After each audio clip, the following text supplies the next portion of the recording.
Sir, just this morning on X, formerly known as Twitter, Speaker McCarthy posted that President Biden lied to the American public over the fact that he had no business dealings overseas. He talked about shell companies. How do you respond to that claim? Well, I think it's important that the speaker gets his facts straight. I think he's saying a lot of things that are untrue in these allegations. And the truth is that over 9 months of investigating the president, the House Republicans have turned up no evidence of wrongdoing because there isn't any evidence of wrongdoing. The president didn't do anything wrong, and these attacks are baseless and false. And I think that he needs to be held accountable for the things that he's saying.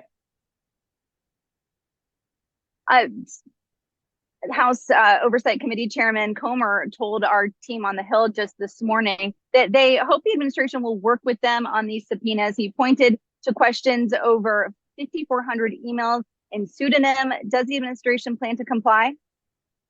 Well, I think it's an interesting question, and it would be important to ask him what obstruction he's talking about. Just a couple of weeks ago, he went on Fox Business Network and said that every single thing he's subpoenaed as chairman of the House Oversight Committee, he's gotten 100% of what he's asked for. So I'm not sure exactly what they're pointing to when they claim that we aren't cooperating. Just on Monday, the members of the House Oversight Committee put out a memo that said that he and the congressional Republicans have received 12,000 pages of bank records via subpoena. They've received 2,000 pages of Treasury Department financial reports. And in all of those tens of thousands of pages of documents, they have shown no tie to President Biden. And so I think that the House Oversight Committee chairman needs to explain what he's talking about when he says that there's some kind of obstruction here, because that's certainly not what he's been saying on TV. So is this purely politics at play? Marjorie Taylor Greene told us just yesterday that it's not politically motivated. It's not related to the 2024 election. This is extreme politics at its worst. Speaker McCarthy opening an impeachment without any evidence just because Marjorie Taylor Greene asked him to. This is what they've been demanding.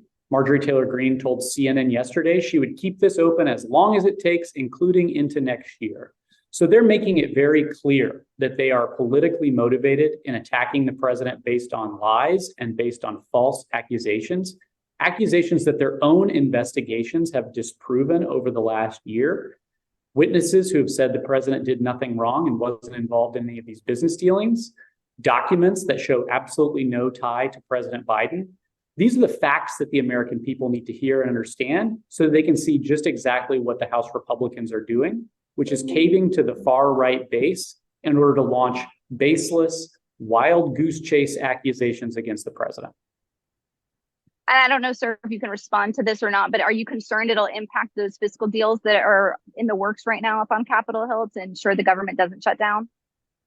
Well, I think it's important to understand that Marjorie Taylor Greene told Speaker McCarthy that if they don't get an impeachment inquiry, she was going to shut down the government. So it's no surprise then that Speaker McCarthy threw them this baseless impeachment inquiry to try to stave off a government shutdown. But it's really clear that the House Republicans need to get to work and prevent that. They're the ones who are holding this up. They're the ones who need to fulfill their end of a deal that was made just this spring to keep the government open. The president thinks so. Senate Republicans think so. Senate and House Democrats think so. It's House Republicans who are really threatening to shut down the government, which would obviously inflict immense pain on the American people, on our economy, and have really disastrous consequences.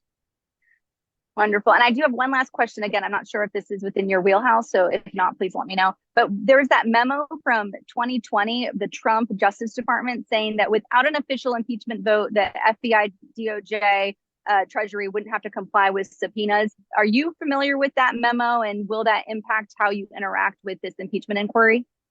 Well, I kind of don't want to speculate on how to respond to an impeachment inquiry that the speaker won't hold a vote to open and he can't explain what it's based on. And so we'll see what the House Republicans decide to do. As Chairman Comer has said, we've complied with a lot of their subpoenas and requests for information so far. And we'll see exactly how they choose to conduct this moving forward.